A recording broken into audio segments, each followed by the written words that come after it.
Hello, everyone. Welcome to the Vertical Shift Podcast. I am Tommy. And I'm Jeff. And we are in the studio. We're so glad that you are joining us, listening in. It's fun. This is fun. This is fun. And, it's fun to get you guys to hear from you, get your feedback, and see what you're thinking. So we would honestly love, and this is kind of what we're needing, to be honest. What are some topics you'd like to hear us discuss and cover and address? And so if you wouldn't mind, send us an emailing us to, that would be but we'll start at vertical.shift.podcast@gmail.com. there it is. And if we had a few more letters, we'd get every one of the alphabet in there. Yeah, vertical.shift.podcast@gmail.com. You know, when you go to Gmail, it's like everything's taken. That's true. I mean, I could have been VS Podcast 549298 That's true. at Gmail, but I'm not. Thank you. We're not. So I appreciate it. So vertical.shift.podcast@gmail.com. Yeah, send us your ideas of topics of things, maybe questions you have or something you would like for us to tackle. So that would kind of give us some ideas and how to plan those. We want to hear from you. And then also we're going to bring in some special guests here. We're organizing that now after our break. So we're excited about some of the guests that we have in mind to bring on. Well, we've got to bring in guests because Justin's on vacation all the time. True. That's true. I mean, no, he's not. He's been super busy, yeah. And so he'll be back with us soon, and we're looking forward to that. But need his wisdom. So, Tommy, what did you do this weekend, man? Tell us about it. Yeah, so this weekend was family day at the college my son goes to. And so it's about 3 hours away from where we are. Please tell me you got out of the car and did big straight arm wave. Hey, son, I'm over here. You didn't do anything like that to embarrass him? No, because it didn't really work that way. Okay. Yeah. So because we got in the evening time, so we went and checked in our hotel. Gotcha. And then we met them for dinner. You know, here's the thing. College students in general, let me just say, my son is like broke all the time. Yeah. I mean, broke. Yeah. But he eats so good. Oh, yeah. I mean, how's that happen? Oh, dude.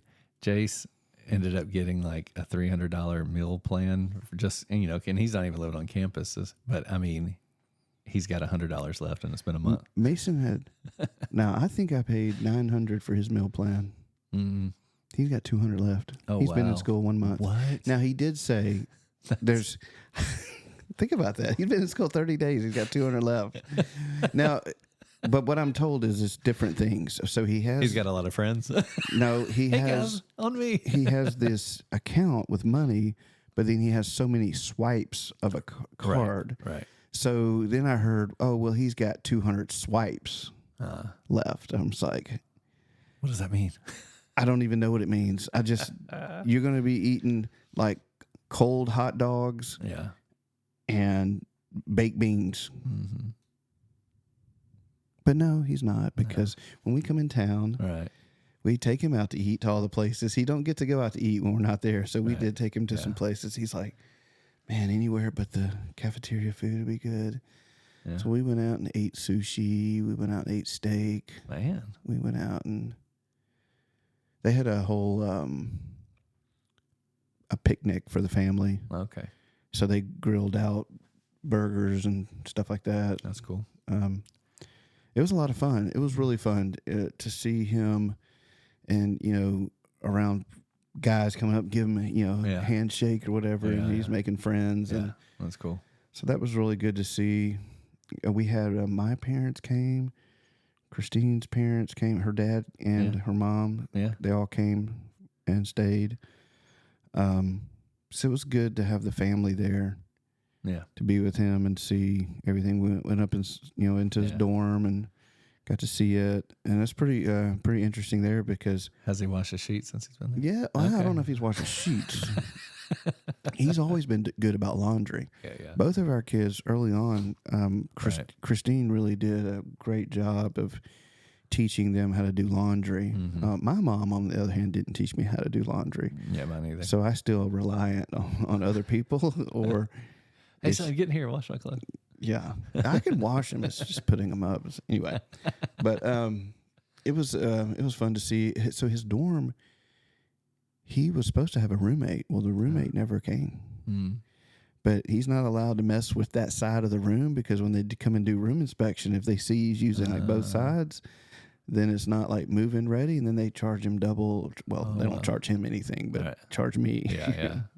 Huh. So I made sure, Mason, don't touch nothing over there. No, it's funny you said that, you wash and dry the clothes and fold them, you just don't put them away. And so that's been the discussion in our house. My wife is very, organized and does all of that stuff, but then it sits in a chair or on our bed, and I'm like, what's wrong with that next step? I've asked her, like, why can't we everybody just put their own stuff up? So it just seems like it's opposite of who you are. She's like, well, here's the breakdown. So I do all of that. I got it folded. But when I open the drawers, they're all messy. So in order to put folded clothes in, I have to fold all the clothes that are now in the drawer that are messy. And I don't have time to do that. So I just leave it on the bed until I have time to do it. And I was like, oh, I just put them right on top of the. Well, so for me, I just put all my clean clothes in a basket and they just sit in a basket, and I move the basket like. And Christine's be like, are you seriously still moving that basket? I'll just move the basket around like where I'm at. Basically, I'll put it on the bed so I can sift through it. Then I put it on the floor in my closet. And I put it on the bed. So. Well, we kind of had to change some stuff because I told my kids, I was like, we're not going to have any standard that we're going to hold you to that we're not doing ourselves. So we were like, all right, we got to start putting our clothes away too. So. Well, they put their clothes away.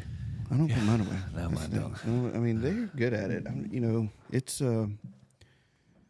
if there is one success in life that I feel really good about that I had nothing to do with. So let me just preface it. Good job, Christine. She has really instilled in them work ethic and just taking care of their own stuff. Yeah. And so that's been really good to see both of them excel in that. What'd you do this week? So we had Fort Tipton Day. Day, and for those of you listening that have no idea what that is, or where it is, so it probably doesn't matter. Yeah, we go out. We, our church, go out twice a year into our community. We shut down regular services on Sunday, and I get the awesome opportunity to put projects together to go out, and so we have all of our people come. We have like a worship set. And then kind of a, why are we doing this message real quick? And then we divvy up into groups and we send people out. So kids are involved with their parents, and we're helping all different kind of ministries up and go and landscaping. And we had a great conversations. We canvassed neighborhoods today for our new church plant. So we did all of that. And then we had a church picnic afterwards, which was really fun. So we had barbecue and all of that. So everybody came back together after doing all the projects. We had some inflatables in the back and a water slide and that kind of thing. And so everybody got to hang out and just really spend time with each other. So that was really sweet. And one of the cool things that we did this year was we had an outreach to a local elementary school that we're going to focus on this year solely. And so I had a couple of ladies volunteer to bake muffins yesterday. And so those were baked. And so today the kids got to put on gloves and put the muffins in a Ziploc bag with a message that, there's muffin better than a great teacher like you, that kind of thing. So they put those in little bags. And so they'll have that and a drink this week that they're going to get from the kids. And then the older kids write cards to a family in our church that's going through a really difficult time. And they're kind of separated because the mom is taking care of the son and the dad is here taking care of the other two kids. And so it's going to be a long haul of recovery for this older son. And so they did that. And then when they were done, we all loaded up, parents and children, and we went to the local elementary school, and I had kind of mapped out a prayer walking guide of what to pray for at each station around the school. Nice. So the school let us do that. And so it was so sweet to hear these kids pray. Yeah. Oh man, I'm talking like first graders. Like it was really, really sweet. So that was a lot of fun to watch our kids kind of learn how to do that. Like, hey, I can pray. And I just reminded them, hey, our battle, we don't get to see with our physical eyes. The real battle is spiritual. And we're being a part of the spiritual battle right now. You know, what we see is simply the evidence, but it's the side effect of the spiritual battle, right? It's manifested. Whether we're prepared or not. Right. Yeah. But that spiritual battle will manifest itself into something that we can see and feel.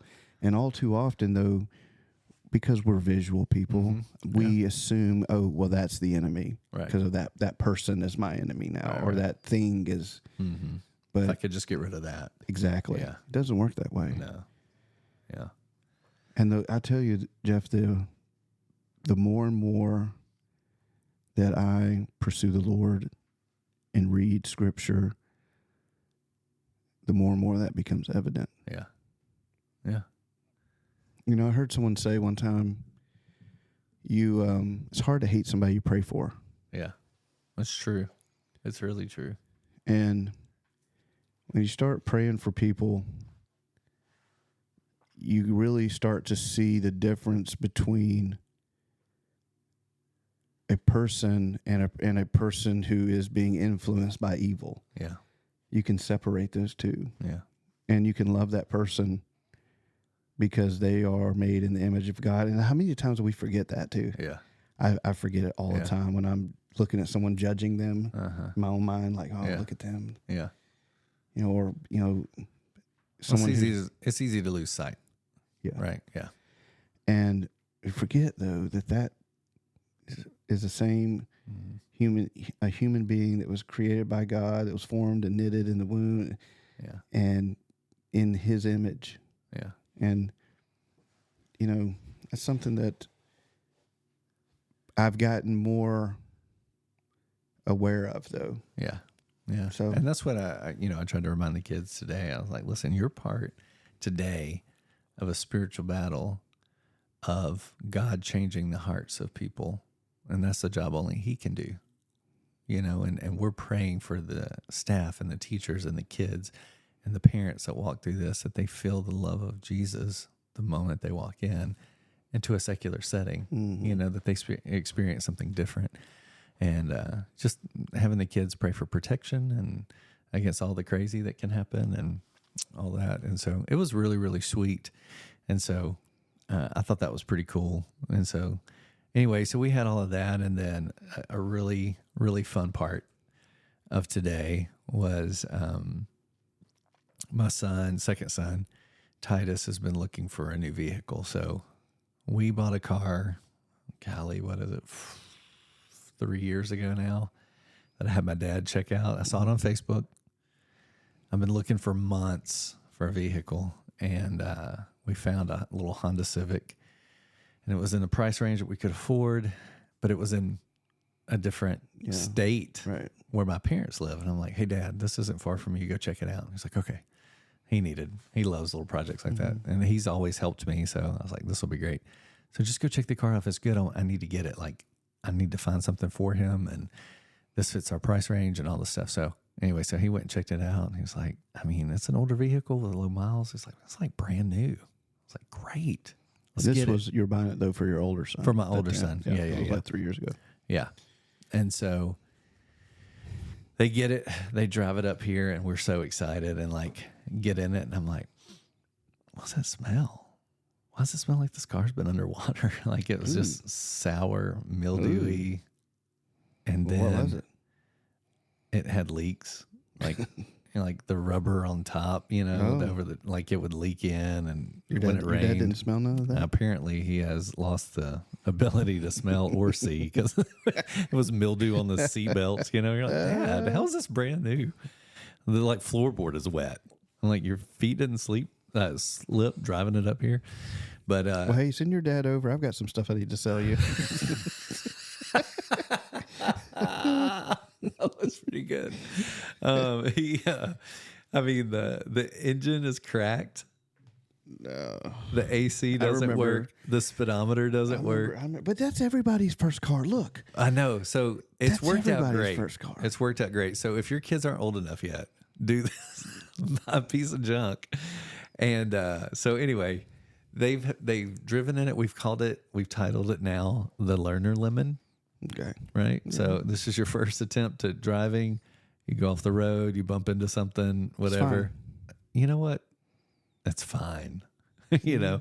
And so my oldest drove it for a year and we felt terrible because we like bought it without talking to him about it and used his money like that he had saved up for a car for this car because we thought it was a good deal. And then it turned out to be terrible. So we felt bad about it.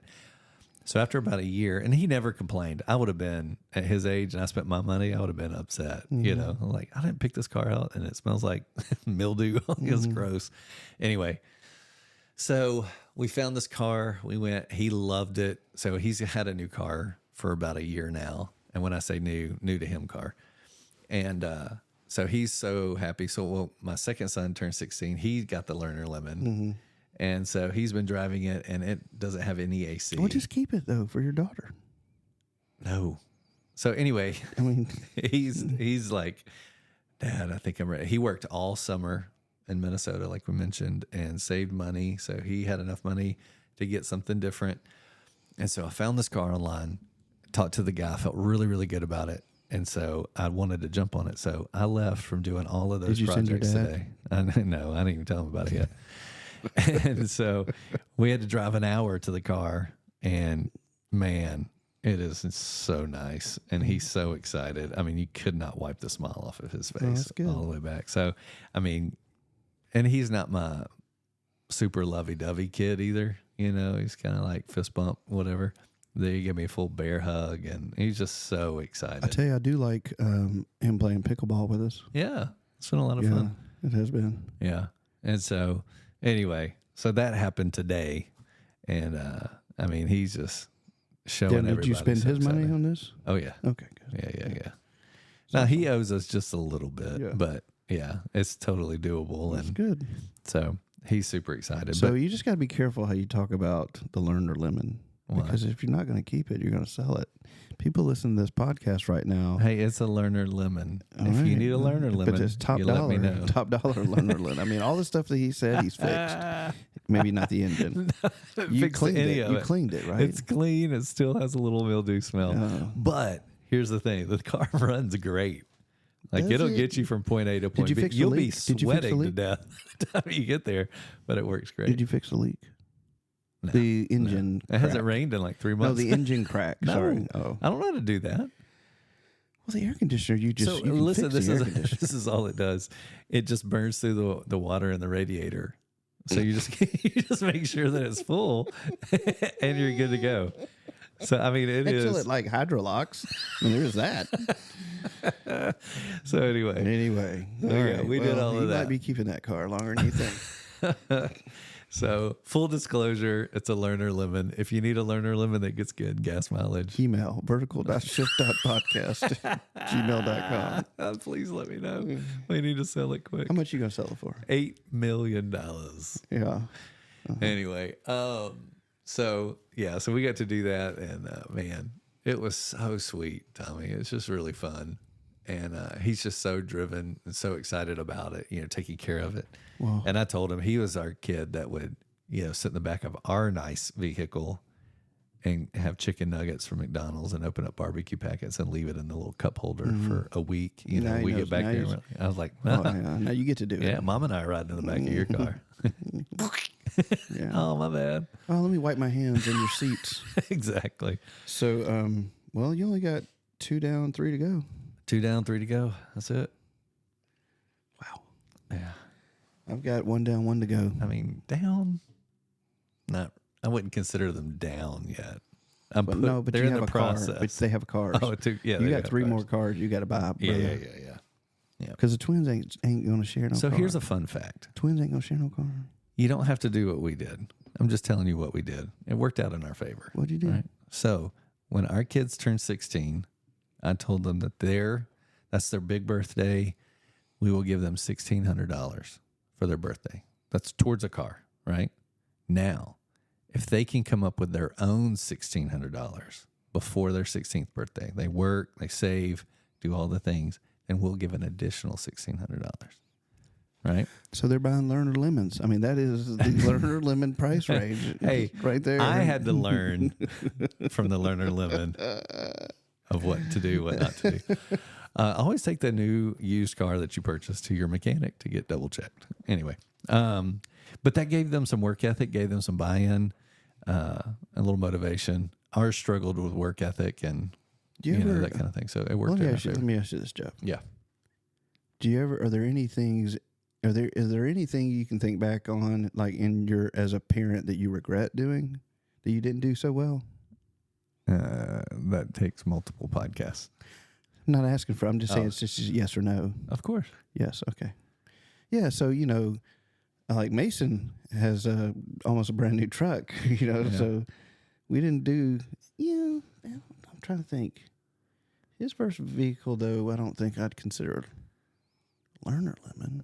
No, it was nice. Yeah. But it was inexpensive. But we're not on the same caliber as the Duke family. I'm not talking about that. I'm just talking about maybe my wife, she had a beater. Mm-hmm. I mean, it was like a Dodge Dynasty. Yeah. I think you pronounce it Dynasty, but she called it like Dynasty.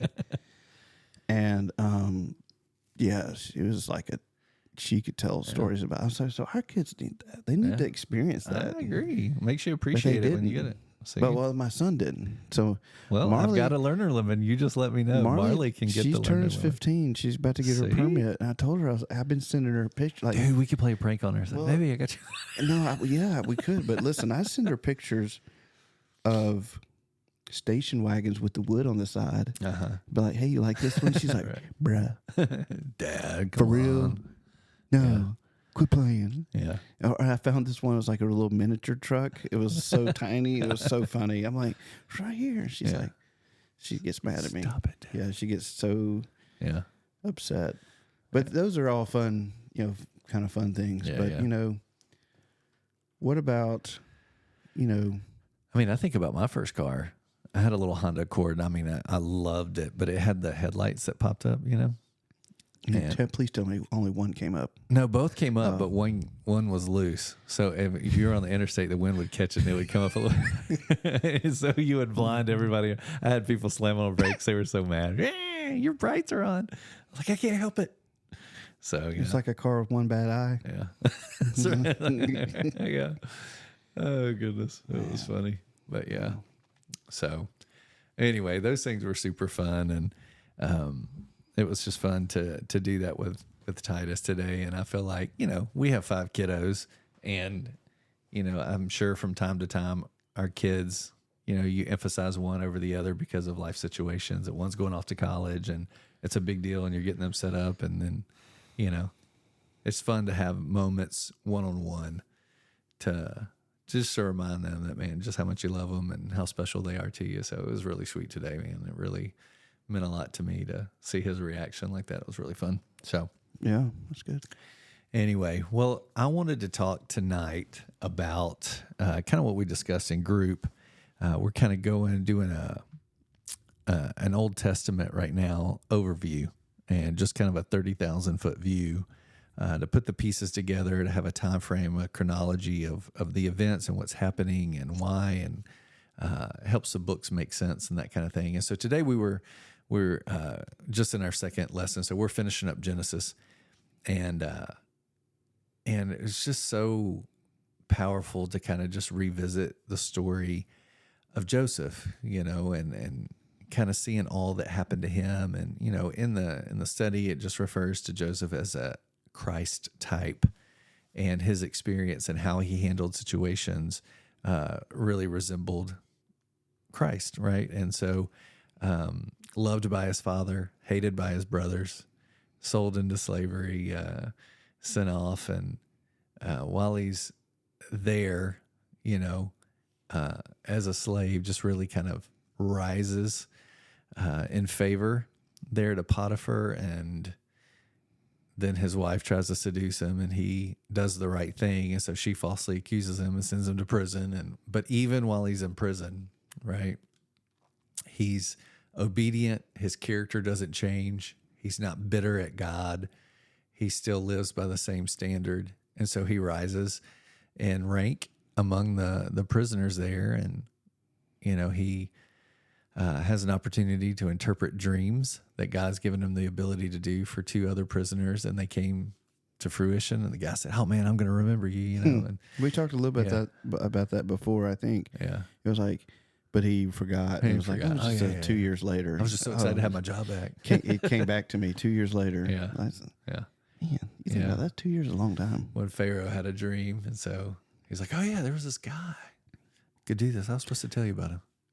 But to digress for 1 minute, well, not even a minute, but the 2 years still there was a reason. Yeah. Because Joseph still was in the prison working, ministering to guards. Yeah. It's crazy. Yeah. God's timing and planning is everything.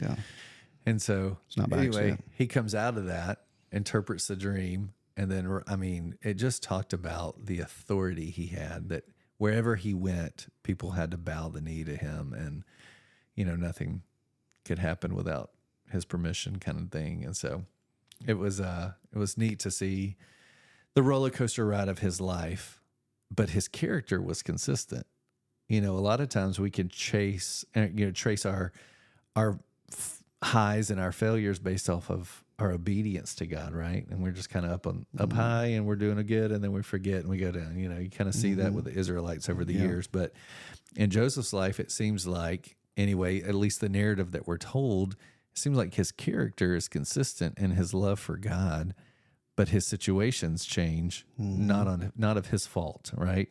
He does the right thing. He's falsely accused. He's in prison. He comes out. He's forgotten about, but he still stays faithful, and his character never wavers.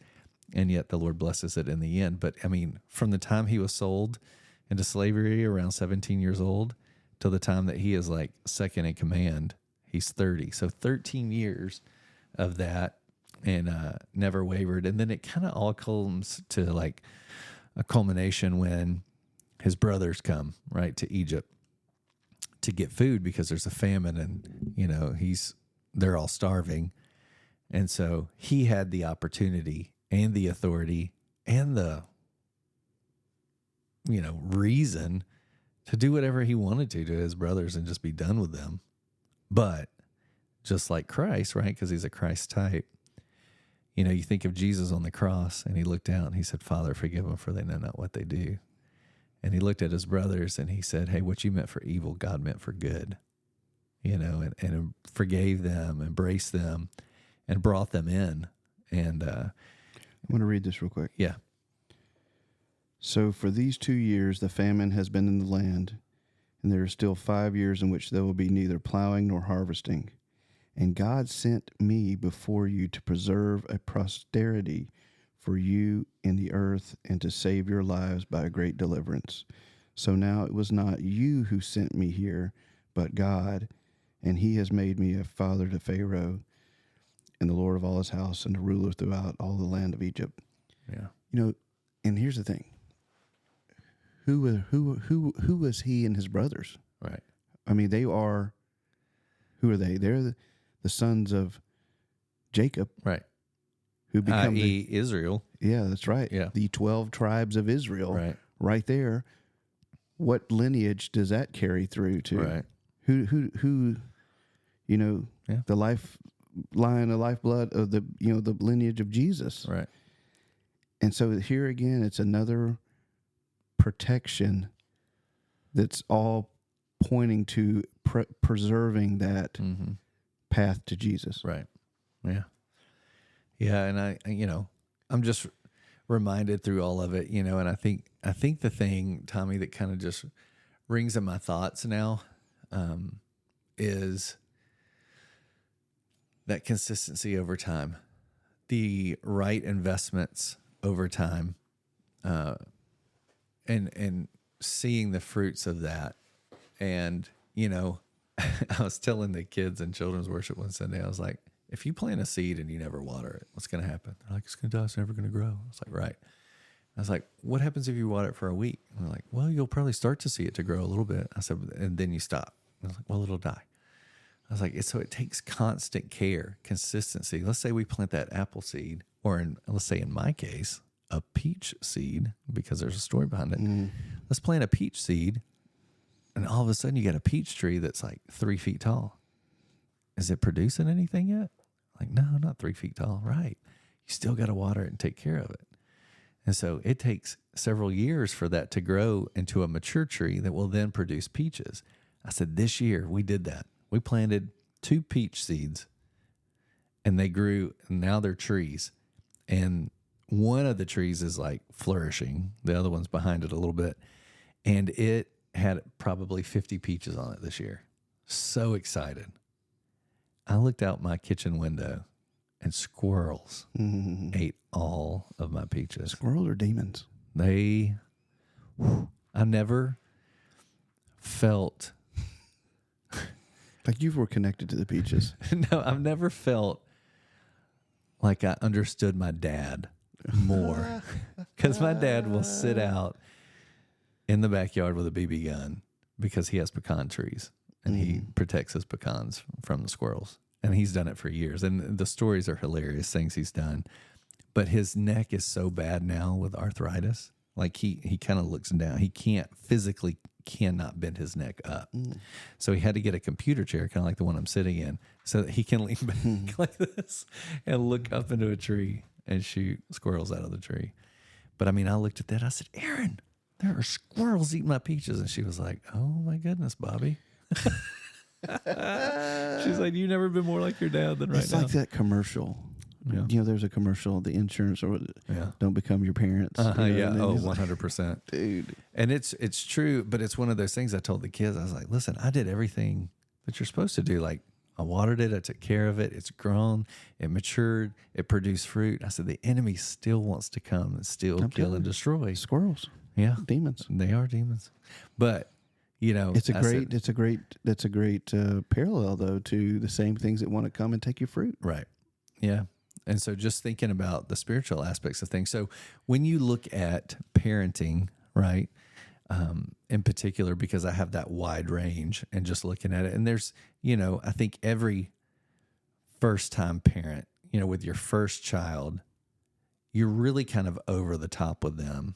You know, you want to do everything right. Like you boil the pacifier if they drop it. By the third one, you're like, wipe it off on your shirt. You're good. We bought the bottled water for the first one, and the second one's getting water hose water. Yeah, 100%. You'll be fine.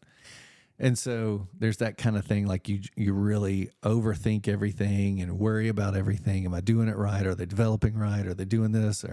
And you compare them to other kids and all that kind of stuff. And it's one of those things that, like, as you sit back over and just observe and you hold fast to the things that really matter in, you know, am I genuine in my faith, or am I in speech only? Do I live it out in front of them? Do I apologize to them when I make mistakes? Am I leading by that type of example?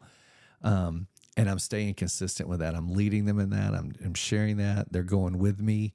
And just stay that course, no matter what the situation, circumstances, what I see around me. Stay fixed on the mission, right? And just be patient to see it produce fruit.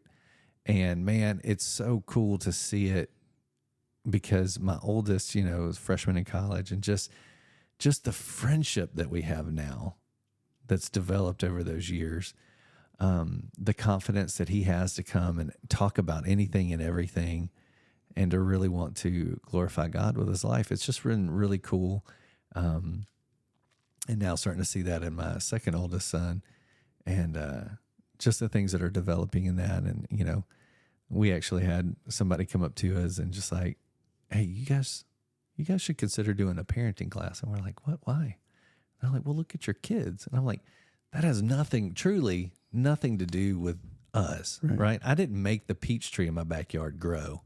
I did what I was supposed to do, but God did all of that. And in the same way, like, you do what God calls us to do as parents, but he's the one. And that's the part to remember is, like, you know, my mom always told me that. She's just like, people would ask her, how do you have 2 sons that are in ministry? She's like, I mean, we're not in ministry. Like, I mean, we serve at our church, but it's not like we're on staff or anything like that. We just prayed for God to use them. And I prayed consistently for them over the years. And just to see that come to fruition, she's like, I didn't do anything. ask God to. And in the same way, stay inconsistent with that, asking God to bless them, protect them, use them, but you being that lead example of what that's supposed to look like. Yeah. And, I do want to speak to the people who are listening who are trying to do that. Yeah. They've been doing the very best they can. Sure. And, maybe their kids aren't criminals, but maybe they're not. Let me just pretty say this. Close. No, let me just say this. Let's use my. Yeah. I'll talk about me. Okay. Both of my kids have been led to the Lord. I was able to baptize my daughter. My son was baptized and saved and all that. But I will say that I don't. They're not being called. I don't know yet that they're being called to the ministry. I don't see that yet. Sure. They don't talk about that. Yeah. Quite as much. So I guess I'm just speaking about my situation and to other parents who might compare their kids to someone else whose kids are preaching the gospel at school and stuff. Yeah. So not everyone is going to see an immediate change but that's the part I'm talking about. That's right. You can't. That's why I'm trying to make that clear. Yeah, you can't flip the script and be like, "Oh, we should have done it this way," or "We messed up." And no, you stay at the course of what you're supposed to do, and your kids are going to get to a place, and that's the scary part. We've talked about this in previous episodes that when your kids become adults, like really, I mean, there's not much left that you can do, make them do. Right? You're still their parent. You still love them. It's a different kind of role. You've got to let them go. You've got to let them live their life in that sense, and you want to be as much a part of that as possible, as much as they'll let you. But there's some of it where you're like, you got it, go do it, kind of thing, and figure it out. But I think that is one of the scary parts. But that's where you get to see everything that you've taught them, everything that you've invested, then becomes theirs, and that's the fun part. It's if you've laid down the foundation and you've been consistent in your message and your teaching and your exampleship, and none of us are perfect. Sure. Again, we make mistakes. Absolutely. I've apologized to my kids before. Yeah. I've, reacted too quickly or something. But I have to have faith that the Holy Spirit will convict them. Now, my son is an adult. He's in school. I'm not there to watch over him. I have to trust now that, hey, the Holy Spirit, which is his job anyway. Yeah. It never was my job. But I have to trust that, hey, if he's going to be gets in a situation and he starts feeling like, hey, this is probably not right, he's going to make the right decision. Right. If he doesn't make the right decision, then he's going to have to face the consequence of that. We as parents don't want them to face those consequences. Yeah. It would hurt us to see them hurt. Well, see, and it's conversations, and this is something that I took from my mom, and I think it's incredibly wise, so I want to pass it on to you. But she always said that she never, or she tried to take advantage of every opportunity to teach truth to me. So whether that was we saw something on a TV show, or we saw at a family reunion, like, oh, there's so-and-so, this is why we don't do that. Well, y'all from Alabama, right? Oh, shut it. You're so mean. There's a lot of that. Oh, whatever. Anyway. You made me lose my train of thought, Tommy. So your mom. Oh, you try to take advantage of every opportunity, and I was talking to Titus, and he has the wonderful gift of knowing what your button is and pushing it. Push it, his nickname was like Nat or something. Yes, and so he's really come out of that a lot, but every now and then it kind of rears its ugly head. And I just told him, I said, if I've learned anything, and even the things that I'm reading, it's actually going to be in my message this coming Sunday, is as soon as the thought enters your mind that's sinful, you have to dismiss it. Confess it. I'm sorry, I didn't mean to go there. Forgive me. Take it from it, Lord. Right. Capture that. Take it and move it out. But like with your sister, if you did something and you truly didn't mean to do it, I'm so sorry. Are you okay? Just end it, nip it in the bud, instead of getting mad and then doing something else. Yeah. And then it causes this, and then it goes there.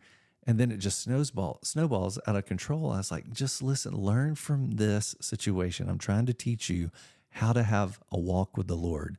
Be quick to ask for forgiveness. Be quick to repent. Don't keep going down justifying. As soon as you experience it and you feel that check in your spirit, confess it. Again, I'm sorry. Those are the evil influences around us that want to invade our mind with those thoughts, with those distractions, with those. Again, this goes back to that whole what the real battle is, right? And as soon as we start making little bitty concessions and little contradictions here and there, it can lead to bigger and bigger gaps of where we should be versus where we are. Yeah. What about, Jeff, what about the parents who haven't done that, maybe the parents are believers late in life and their kids are older? It's not too late, though. No, it's never too late. Different. It's going to be different. Every situation is different. So please hear us in this. One thing that's never too late, it's never too late to apologize. Right. But, and I think we've mentioned this before in the past too. Don't apologize and then continue to do the same thing. Like there's nothing more defeating than that. Don't come in with all these promises. Oh, I'm going to be different. I was a terrible dad, but I'm going to be a great grandfather or whatever it is, right? Unless you truly have been changed and you're going to do these things, because the last thing you want to do is have another empty promise that you're not going to fulfill, right? So I think going and apologizing, listening, how have I hurt you? What can I do differently now? I know I can't go back and change things, but I want to do things differently. Just being willing to humble yourself, ask for forgiveness, change, right? Repent, turn from those things, and then find a new normal. Like, right. So if your child is an adult and you feel like you've missed it, well, go to them, and now you have an opportunity to have a different type of relationship anyway. This is what God's doing in my life. And try to build that friendship and relationship that way. Yeah, because I was going to say too, it doesn't have to be that there's something that you've done wrong. It could just be that you weren't a believer, and you and your family lived a very worldly kind of life, just didn't have Jesus in mind. I mean, you don't have to do there's bad things. True. I mean, there's so many friends of mine that had horrible examples as parents, right? So they became parents and they're like, I don't know what I'm doing. I especially don't know how to be a believing parent. So what am I supposed to do? How do we learn this? And, and man, please hear me when I say this. Number one, go to the Word. You have the Holy Spirit that teaches you, but go find somebody that's ahead of you, that's doing it right, that you see the fruit of their labor and just say, hey, what did you do? What are some guidelines that you have for me? Not that they're perfect, but man, I did that. And I had great parents, but my dad, he didn't teach me those important spiritual things. And I wanted to know how to do that with my kids. I wanted to have conversations about anything and everything with my kids because I didn't have that. And so I would go to people like Steve, for example, our lead pastor, and be like, hey, how did you handle this with your kids? How did you have this conversation with them? This is where I'm at, and this is what I'm thinking. Am I on the right track, right? And so have those conversations with people that have done it. And there's that right there is a trait of a man. If you want to know the definition of a man, it's someone who takes responsibility and takes ownership and takes accountability for leading their family to the Lord. Right. That is the true definition of a man. Yeah. And when you're not equipped, you raise your hand and you say, this is the desire of my heart. I want to lead my family in a way that they've never seen me lead before. Right. I want to be the... But listen, please hear me when I say that. Lead by example first. Put it into practice first. Just because you get the idea and you want things to be different and you say it, but then nothing changes, it ruins the hope and trust that your kids will have in you. Start living it out first, and then let them notice. They'll see the change. They'll see you bearing the fruits of the Spirit. You're much more patient. You're much more calm. You're listening. You're you're just living differently, and they will notice that. And then you can have the conversation. A lot of times, it's, for example, one man that I met here recently was a drug addict, alcoholic for 28 years of his adult life. And, he was sharing a story with me, and he's a terrible dad to his kids, just neglected them and did all of this. And now he's met the Lord, like completely transformed. He's been a believer for about 4 years now, my age, right? So 46. And he wants to have a relationship with his kids. You don't just have that overnight. And if you have somebody that's made empty promises their whole lives, they're just waiting for another one. So it's going to take some time for him. I said, it took you 28 years of doing it wrong. Just think of, now you've got 4 years in of doing it right. So if you're weighing the scales of that, right, they have that much life experience of distrust in you. It's going to take them some time. They might say, Dad, I forgive you. That's great. But they're thinking and feeling inside, I still don't trust you yet. And that's okay. Keep living it out and let them see it. Build that trust by putting into action what you want them to then place their faith and trust in. Yeah, and that's the point I was trying to make, is that you got to humble yourself and ask for help. Yeah. You can't do it on your own. No. I didn't do it on my own. So if you find a church that number one, preaches the Bible. Yeah. Period. Full stop. Yeah. If they don't, go to another church. Right. Find a church that preaches the Bible, and talk to them. Tell them that you need help. You want to do this. You want to do this different. You need a spiritual guide. You need someone that's going to stand beside you. Start praying for these things. But it takes the step. You've got to make the step. But that's what makes a man, though. Yeah. It's not the worldly view of a man is all the things that you see the opposite of that. But that's what the world wants you to believe a man is. Right. And we have a man problem, I think, in the country, really. And that's really where it's been near and dear to our heart. That's why we started as a men's group, right? Mm-hmm. We needed this same, the three of us started, four of us, me, you, Pat. We Justin, we started 8-9 years ago. Yeah. And we haven't stopped. Right. Because it's a lifelong commitment to helping each other and helping other men. I mean, 9 years ago, my 18-year-old was 9. Exactly. It's a whole different chapter, different life experience, and you're still learning and trying to figure it out. And now it's a whole different chapter of them becoming adults. And how do you do this part? So same thing, you still are going to learn throughout life. And man, it's so sweet to be able to have a group of people to be able to do that with. And so find somebody that's doing it, ask them questions, just be humble enough to say, I'm still trying to figure this out. What would you recommend? And just constantly learn, constantly water those seeds. And so that's my advice to you. And so, man, I hope this was encouraging to you. And guys, thanks for listening. Appreciate it.